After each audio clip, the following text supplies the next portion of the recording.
up, Casselberry? Welcome to episode 160. 160. That's almost as old as you are. Boom! I Got knew you were him. going to go there, Robin. Is there anything else you want to say in your introduction, or did you just set yourself up to have a little dig at me? That was improv.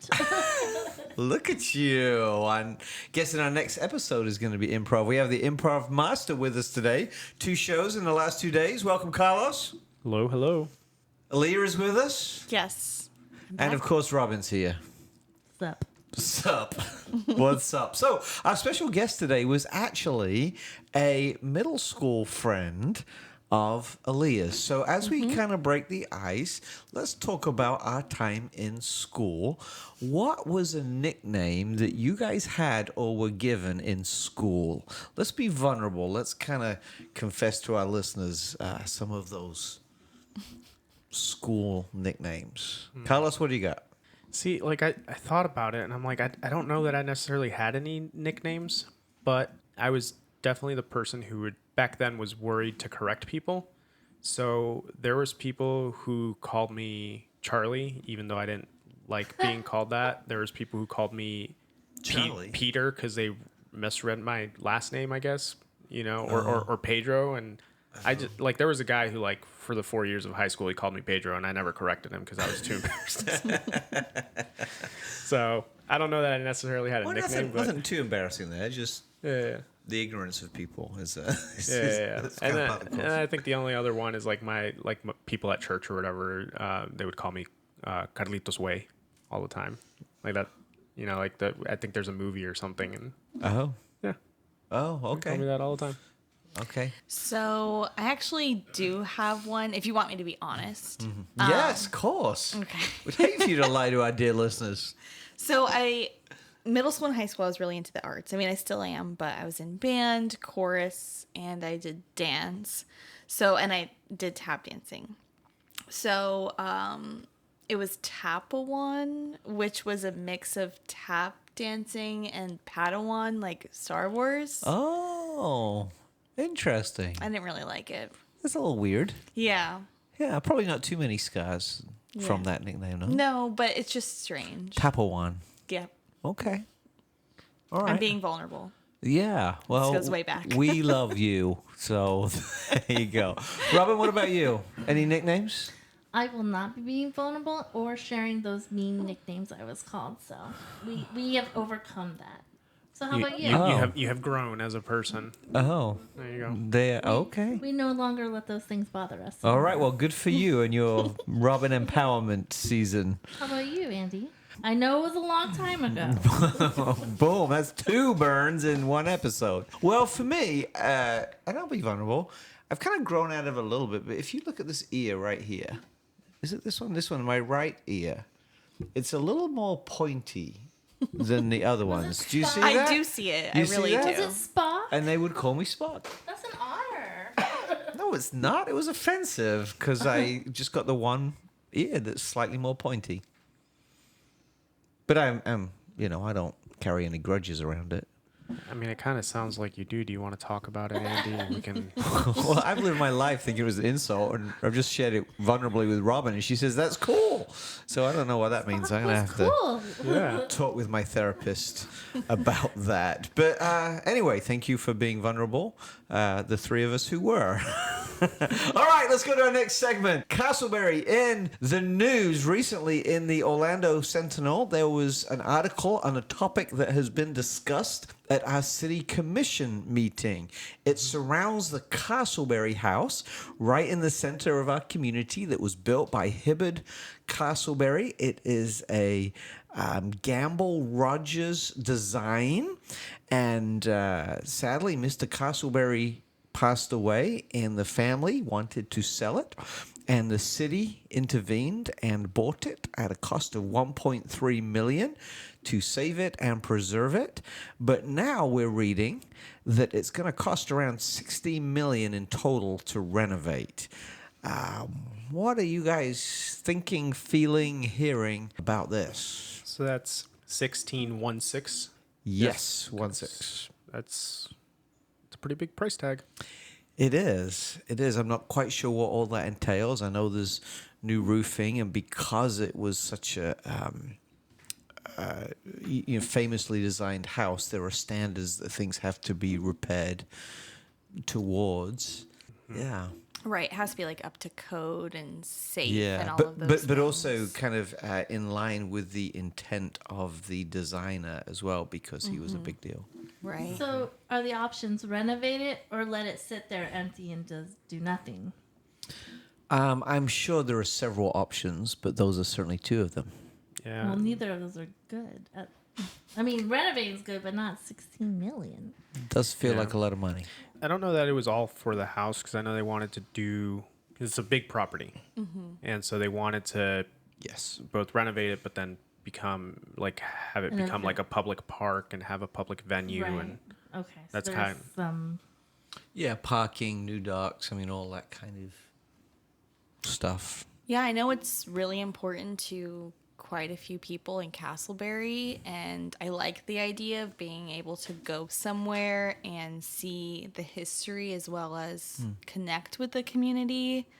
I just don't have the answer if it's $16 million worth, but sounds good. How do you think? I mean, that area, like, there's a lot of residential houses, obviously, around it.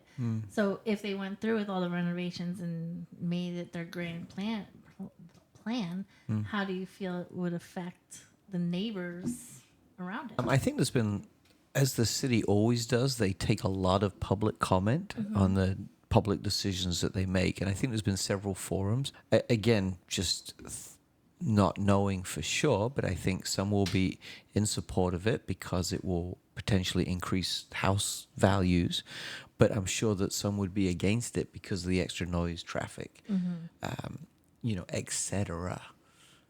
So we'll have to keep an eye on it and see how it develops. I love the idea of it becoming some kind of cultural arts center. Go to Lake Mary and see their art center, and beautiful. And it could really be a benefit to the city, but that is a big price tag. yeah, I wonder if there would be benefit to phasing it, and so if they want to do the renovations first, and then, they want to do a botanical garden, okay, do that next, Yeah. and then a few years later, I think the problem is always I see this a lot working in that land development industry where somebody may come up to us, like we've had clients who've gotten a permit or something in 2017, 2018, and they come back in 2022, 2023, and they're like, hey, I want to do this. And it's like, well, now the codes have changed. Yeah. And, the entitlements cost more, the impact fees cost more, the materials, labor, everything's cost more because of inflation. And so now all of a sudden what they thought they were going to pay for that is much bigger. Sure.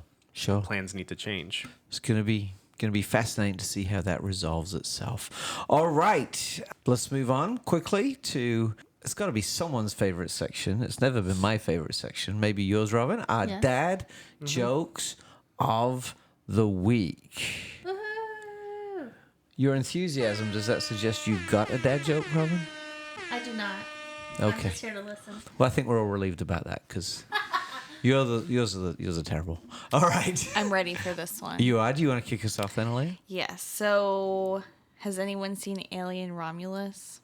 No, I haven't. I Is that a don't even- movie? Yes. Okay. Alien? Romulus? Like the movie's Alien? It's Yeah. Like in that. Yeah, with Sigourney Weaver. Yes. Well, they've made quite a few more since then. Okay. And so one just came out like last weekend. Oh, So it's really good. If you like scary.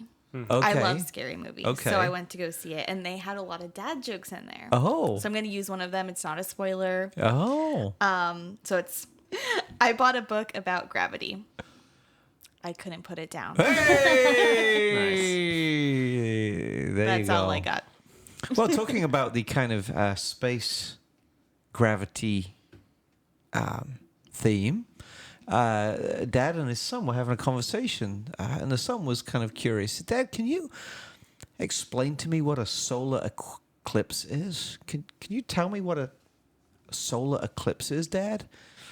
And Dad responded, "No, son." Ah. See, I 'cause like it. no, That's pretty good. yeah, no, son. S-U-N. Well, you know what Okay. happened when the kid went off to college? You know what the dad said, right? He said, "Bye, son." Bison. So this morning I saw someone walking down the street. They were holding a leash with a clam at the end of it. Oh. Yeah. That's crazy. Thought to myself, I'm like, it's got to be really hard to walk with a pulled muscle. Yay! That's what I got. That was Robin's favorite of the week. Robin, if you were a joke judge, and I know you judge all my jokes, Carlos would win today, I'm assuming? Yes. Okay. Okay, and now a word from our sponsor.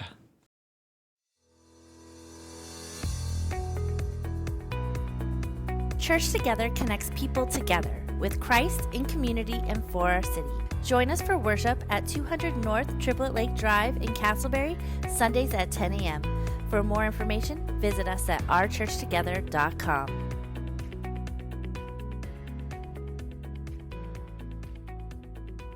All right, listeners. Well, we are super excited to have a special guest today. Her name is Lyndsey, and Lyndsey and I actually go way back. We went to middle school together. She went to Oviedo High School after that. I was a Winter Springs Bear, but we've known each other for, I don't want to age myself, like 15 years. 5 years now. 5 years. Yeah, it's been a while since I was 13. All right. So welcome, Lyndsey. Welcome to the show. Thank you. Thank you for having me. Our first question is kind of a fun one, just because I've known you for so long and you grew up in Central Florida. What do you like most about the Central Florida area? Well, to be honest, what I like most is that a lot of my family members and friends are here and I like to be around them. But probably my favorite thing would be it's hard to be bored. You have to kind of try to be bored. There's so much to do, and I especially love being by the water. So we're pretty close to the beach. We have the springs and stuff like that. So I think that's my favorite part. A plus. Now, off script, what was Aaliyah like in middle school? What's your primary dominant memory of? Well, this is funny since I work in Alzheimer's, but I have a horrible memory. I don't know, but my perception of you coming here, since I thought we went to high school together, was that you were very smart. So that's what I have. Nice. She is. Your assumption was correct. Yeah. She is. All right, back to the proper questions. You said you like the beach, you like the water. What would you consider a hidden gem in the area that you think everybody should know about? My hidden gem kind of has to do with water, too. I found it during the pandemic. I think like a lot of us were working from home, not even going to the grocery store, stuck inside, going crazy. And I needed somewhere to go that was also safe still at the time. And it's the Lake Apopka Wildlife Drive. Yes. You guys know about It's it? beautiful, yeah.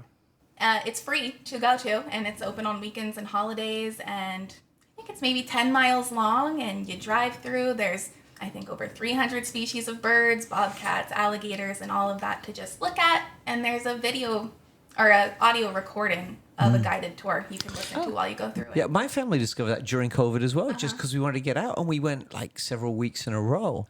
Just fascinating. We had some alligators that kind of closed down the road because they were right in front of you. Did you see that I've too? seen that. And turtles, too. Yep. Aw. Yeah, it's Have you fun. seen a bobcat? I have not seen a Okay. bobcat. Yeah. I just remember them saying they were there. Now we drove it. We talked about cycling it, but I'm not sure. Those gators are a little bit too close to cycle. That was my fear.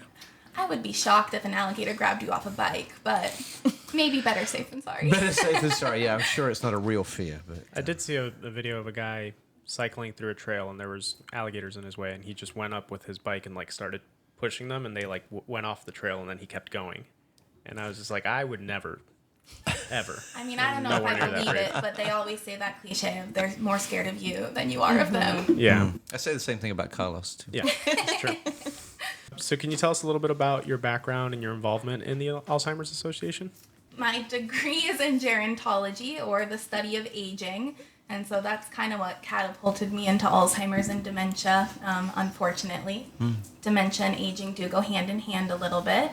My first job was in clinical dementia-related research in the villages, and since then I've worked in a couple different nonprofits for seniors and older adults. I've now been with the Alzheimer's Association for about 2 years. I'm a program manager, so I do our education, community outreach, and support groups for the Central Florida area. Which is why you're here, to educate us. It is. Hopefully. So the Walk to End Alzheimer's in Orlando is coming up on October 5th, and I will be there. What makes this annual event so special? Well, the Walk to End Alzheimer's is the biggest fundraiser for Alzheimer's care, support, and research across the nation. We have 600 across the country, but 25 of them here in Florida, going from the Panhandle all the way through the Keys. But the Orlando one's on Lake Eola. It's a Saturday morning. It's an exciting day. It's a lively day, an inspiring day. Beforehand, a lot of people have registered walk teams and been doing fundraising efforts towards Alzheimer's research. So the day of the walk is more of a celebration.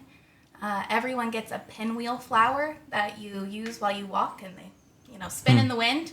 And the color of it indicates your connection to the disease. So I carry a purple flower because I've lost people to Alzheimer's or dementia. I didn't mention it in my background, but probably most importantly, my connection to working in dementia is I've had 3 grandparents with Alzheimer's or dementia. So I've seen firsthand the devastating impacts that can have. So I carry purple, but we have orange. That's for people who maybe don't have a personal connection, but still support the cause. We have yellow for caregivers and blue for people who are living with Alzheimer's or dementia. So it's a fun day. Well, I love those designations too. And I think that just shows that in one way or another, almost all of us today are touched by Alzheimer's. When you said your grandparents, I thought immediately to my wife's grandparents, both of whom had Alzheimer's at the same time and were in a facility together, and just all kinds of stories around that, but all kinds of pain and struggle. They were incredibly bright, brilliant, successful people, and this horrible disease just kind of stole so much from them. And as a pastor, I've done lots of funerals for Alzheimer's patients, and it's so fascinating to grieve with family members of Alzheimer's or dementia, because it's almost like they are experiencing 2 bereavements. Right? There's the actual death, but then there's the death that comes when the person is still alive, because there's that sense of loss there as well. Tell us about the difference between Alzheimer's and other kinds of dementia. We tend to kind of lump them all together, but that's not always particularly helpful, is it? No. So to your point of pretty much everyone has some type of experience with Alzheimer's or dementia, it's a lot more common, I think, than a lot of people think. In the U.S., we have nearly 7 million people living with Alzheimer's. Wow. Here in Florida, we have over 580,000 people living with Alzheimer's. And right here in Seminole County, we have over 9,300 people living with Alzheimer's. So it's very, very prevalent. 1 in 3 seniors is dying with Alzheimer's or some other form of dementia right now. Wow. So dementia and Alzheimer's, you're right, a lot of us use them interchangeably, but they're not quite the same.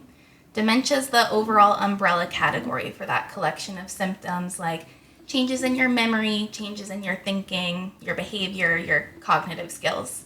And these changes are severe enough to interfere with your daily life.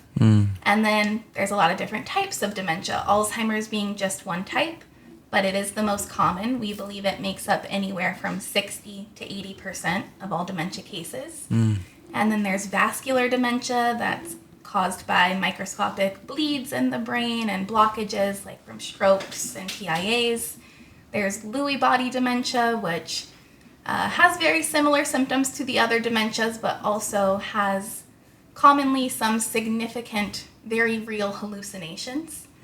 And there's frontotemporal dementia, which affects the frontal and temporal lobes of the brain. And because of the areas it affects, it leads to some difficult behaviors, difficulty with language, acting out, and things like that. And there's several more types of dementia, including mixed dementia, where you have more than one kind. We most commonly see that with Alzheimer's and vascular dementia, where someone has both. Different symptoms for different types of dementia as well. Yes, but for the most part, they're all progressive diseases, meaning they get worse over time, and pretty much all of them have memory loss. Your symptoms are kind of going to depend on what part of your brain's being impacted at any given time, though. So I'm not nearly smart enough to know that whether there is or isn't a quote-unquote cure. I know that there's certain diseases or whatever where that's just maybe not a reality. But kind of what's the Alzheimer's Association doing to advance research in finding a cure? Is there a cure on the horizon? Is it one of those diseases that can be cured? Our hope is that it's one of the diseases that can be cured. The Alzheimer's Association's vision is to someday see a world without Alzheimer's and other dementias. There's currently no cure, but we've had some really, really exciting advancements in the past couple years when it comes to Alzheimer's drugs.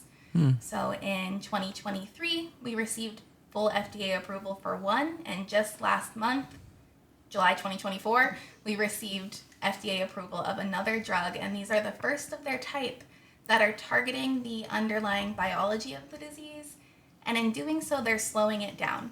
So up until now, we only had drugs that treated the symptoms. They did nothing to stop it. They did nothing to slow it down. People maybe felt like it was slowing down because they weren't showing those outward symptoms, but if I looked inside your brain, I'd see that the disease was still kind of running its course. But these new drugs, if taken in the early stages of the disease, and that's the key there, they have to be taken in the early stages of the disease. They're slowing it down, which is giving people more time to participate in work and the things they like to do, to plan for the future and get legal documents in place, and probably more importantly, to more years of remembering their children, their grandchildren, their spouse. That's really encouraging. That's significant. It is. It feels like a huge step in the right direction. It's a really exciting time right now in Alzheimer's research. That kind of points to the fact that, as with most medical conditions, early detection is vital. It is. Yep, Alzheimer's disease is no different, even more so now because of the drugs, but early detection has always kind of been key, and unfortunately, we see that a whole lot of people with Alzheimer's aren't diagnosed at all. They're never diagnosed, or they're diagnosed in the middle to later stages when the symptoms have become absolutely impossible for other people to ignore. But once we get to those middle stages, there's not a whole lot we can do because once brain cells die, it's really difficult, if impossible, to get them back. Do you think some of that is kind of denial, that they just don't want to see, admit, confess that they're struggling with something? 100%. I see that pretty much every day, both in the people who might be having the disease themselves and their loved ones, their family members. There's a lot of denial going around. It's pretty common. What I kind of like to say is if it's gonna happen, it's gonna happen either way, right? So being in denial isn't gonna help us. Yeah. And the other thing that I kind of push towards early detection is there are conditions and things that can give us dementia-like symptoms that are not Alzheimer's or dementia, and they're completely reversible. So vitamin deficiencies, urinary tract infections, depression, thyroid disorders. There's so many things that could be causing those symptoms that can completely be treated. So wouldn't you want that to happen? Sure. Why live with the worry when you can eliminate something? It's good point. One of the reasons that we had you on the podcast was to bring awareness to Alzheimer's, but also to educate, because obviously, you know, we just had a conversation about pretty much all of us have some relation and we know someone or have experienced it ourselves within our own families. Educate us a little bit. Can you share 3 points that everyone should know when it comes to this disease? Sure. Maybe my first point would be what some of the warning signs are so that we can move towards this early detection, because that's going to be the first step, right, is noticing some of those warning signs. So don't get mad, but my first point is going to be 10 points because there are 10 warning signs when it comes to Alzheimer's disease, early Alzheimer's disease. And for all of these, it's going to be significant changes in your functioning that are impacting your ability to live your daily life. Some memory changes as you age are completely normal. If you've been alive 80 years, your brain's been working for 80 years, it can get a little bit tired, but this goes beyond that. So the warning signs we're watching out for are memory loss that disrupts our daily life, challenges in planning and solving problems. We might really start to see that one come up in financial decisions and banking. Difficulty completing familiar tasks. So maybe you go to the same church every Sunday, and one Sunday you get to the stop sign and don't know which way to turn anymore. trouble understanding visual images and spatial relationships. Vision changes with Alzheimer's and dementia can be normal, which can cause issues with our depth perception, picking up contrast, which also can lead to some big problems with driving. New problems with words and speaking or writing. This might start to sound like, bring me that yellow thingy, or calling a watch a wrist clock. We know what we want, we know the item, but we're starting to lose some of those words. And then misplacing things and losing the ability to retrace steps. The key there is losing the ability to retrace steps, because I lose my keys all the time. I really hope I'm not already getting Alzheimer's or dementia, but I can retrace my steps. Now, if I started finding my keys in the freezer, or I'm looking at my key and I don't know what it's for, some more concerning signs. And with that misplacing things, we start to commonly see some people with Alzheimer's will think their items are being stolen. They don't think they misplaced them, so someone must have taken it. And then decreased and poor judgment. Also commonly we see that in financial decisions or hygiene.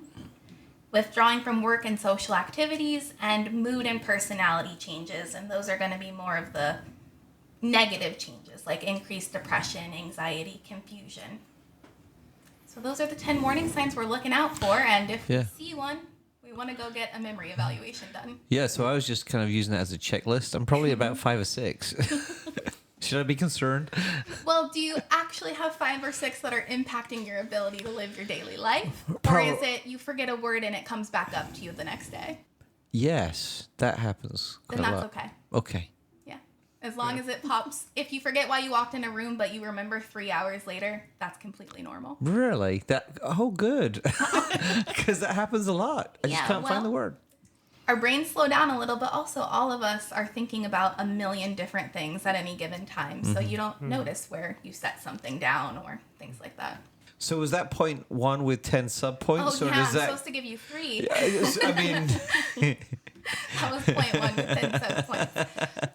The second one I would say is that you are a caregiver of someone with Alzheimer's or dementia, or you're someone living with Alzheimer's or dementia, you are not alone. This is a very isolating disease, but we talked about the statistics and numbers a little bit earlier. So many people are dealing with the same thing, and there is some support out there for them. And let's see, the last one I would say is that there are some things that we can start doing to reduce our risk of Alzheimer's and dementia, but we want to start as early as possible. So a lot of us think about Alzheimer's and dementia as diseases for the elderly, right? We don't have to worry about that until we're older. But we know that's not necessarily true. 1, people are starting to get Alzheimer's a little bit younger and younger. And 2, we need to start trying to input these lifestyle changes now while we're young, so that it has a good impact on us when we are older.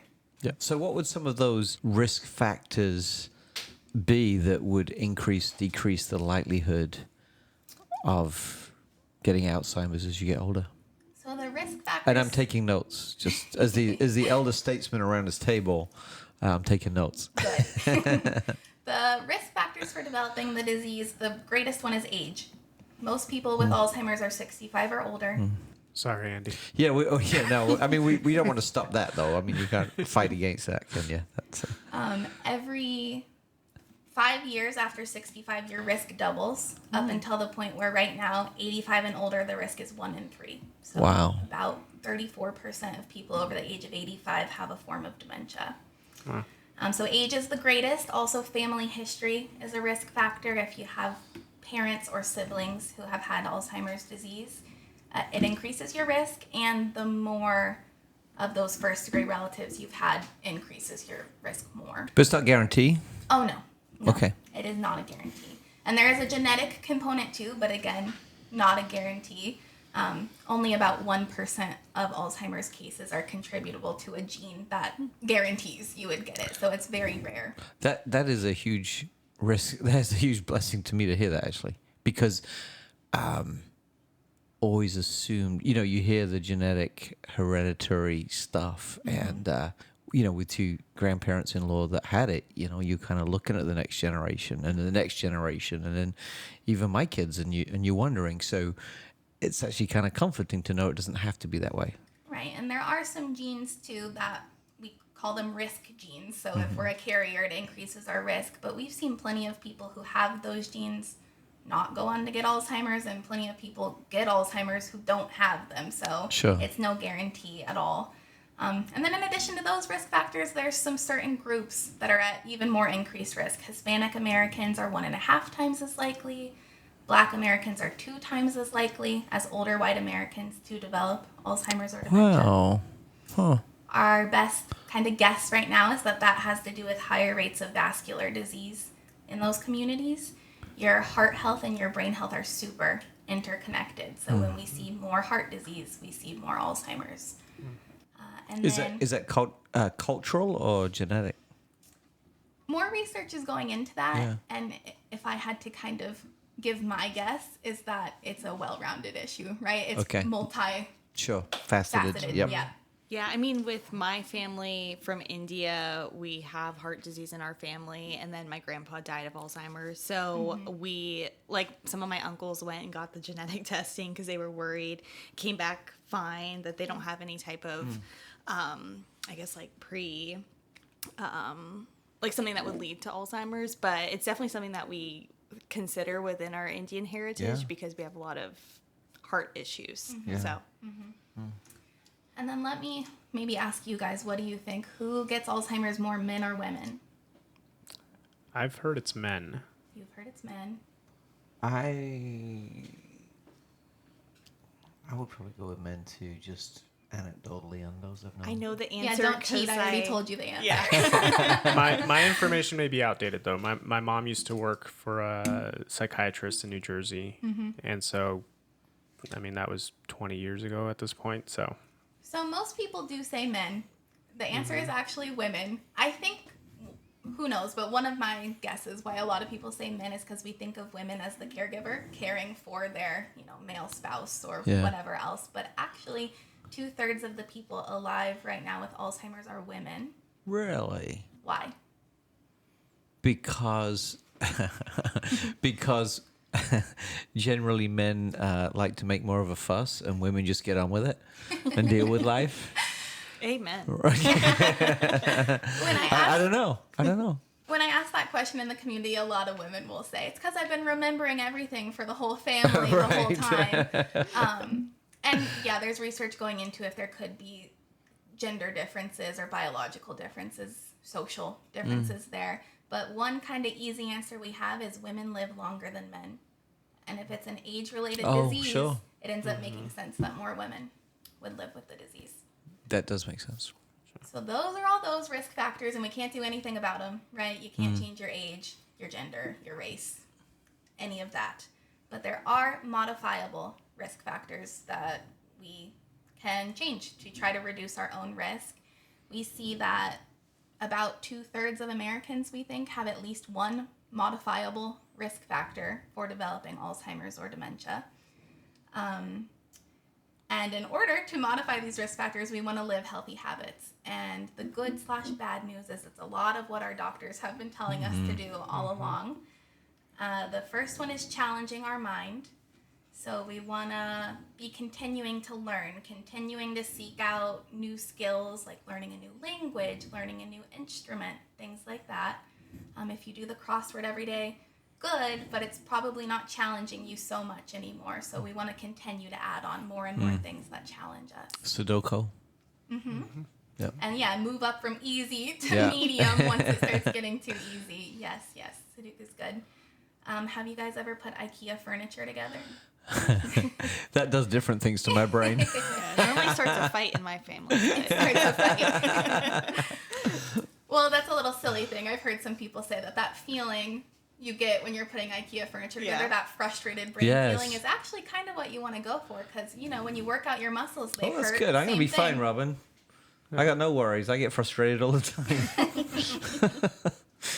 And then we want to stay in school as long as we can, and even if that means taking community college classes or taking a class at the local library, stuff like that. We want to exercise, especially cardiovascular exercise. Every time your heart beats, 25% of that blood goes to your brain.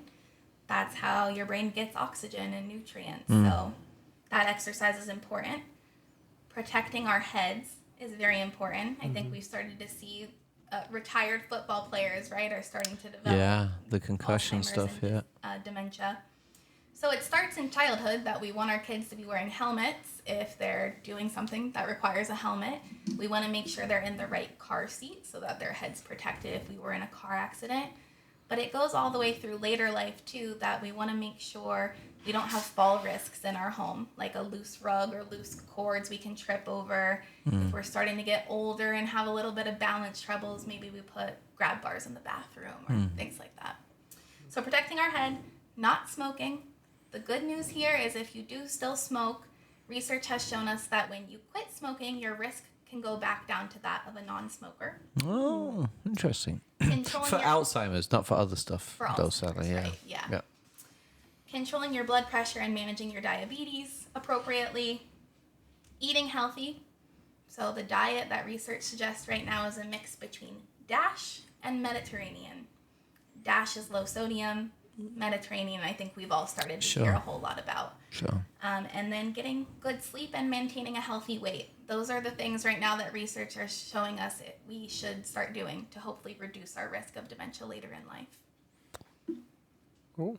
Thank you for sharing all that. So what resources and support services does the Alzheimer's Association offer to patients, to families, caregivers? Well, we're out in the community providing a lot of different education, ranging from very generalized, some of the information I just went through on healthy living or how to understand Alzheimer's and dementia, all the way through very specialized programs for caregivers on how to deal with the most difficult behaviors your loved one is showing or how to better communicate with them. So we're doing that in the community. We also have them virtually on Zoom. We have them on demand. We have support groups for both caregivers and people who are in the early stages of the disease themselves. Right here in Seminole County, I currently have a caregiver support group at One Senior Place in Altamont Springs. That's the second Mondays at 4 p.m. We also have an art class for people with early stage Alzheimer's happening at One Senior Place as well. We have a 24/7 helpline that's master level clinicians are available on. They will give advice, connect to resources, all different things like that, and that number is 800-272-3900. And then we have a great website, alz.org, that has almost too much educational information on it. Never have too much. Never have too much information on it. Right, but if you're having trouble sorting through it or just don't want to spend hours scrolling through websites, you can call the helpline and they'll give you the information you need to. Awesome. Well, thank you so much for being a part of our podcast today. So how can the community connect more with you and the Alzheimer's Association? Well, with the Alzheimer's Association in general, you can always call that helpline if you're needing some type of help or have questions. I would hope everyone would register for the Walk to End Alzheimer's. It's free to register. Come out and support us on that day. And if you are able to fundraise, we would love that too. And join my team. Join the team, yes. Or we could all sponsor you as well. Yeah. Yes. Let's do it. That would be wonderful. So that's another way you can get involved. I'm always needing volunteers to provide community education, do support groups and things like that, sit at tables at educational events and pass out materials. So we use a lot of volunteers. And if you are someone in the community that wants to bring education to your church, your club, your community, your class, whatever it may be, you can contact me at lctaylor@alz.org. Lyndsey, thank you so much for joining us today. This has been educational and inspiring and hope-inducing. And I'm so grateful that you are where you are and you do what you do, and that in this very dark disease, you are shining a bright light into it. So thank you for your time today. But beyond that, thank you for all you're doing to enrich and strengthen our community. Thank you. Thank you for having me and helping me to get the word out. Thank you so much, Lyndsey. That was great. I know our listeners definitely gathered some great information about Alzheimer's awareness and preventing Alzheimer's and supporting our community. So thank you so much. And now Our quote is from Stephen Covey, and he says, "The key is not to prioritize what's on your schedule, but to schedule your priorities," which I think is super important.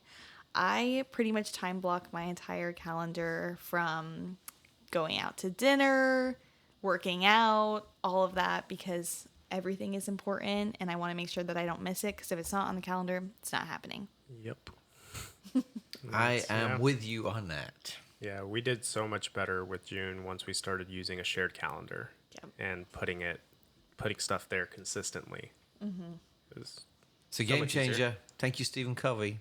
Thank you both for sharing your time block with me today. You're welcome. Of course. Anything for you.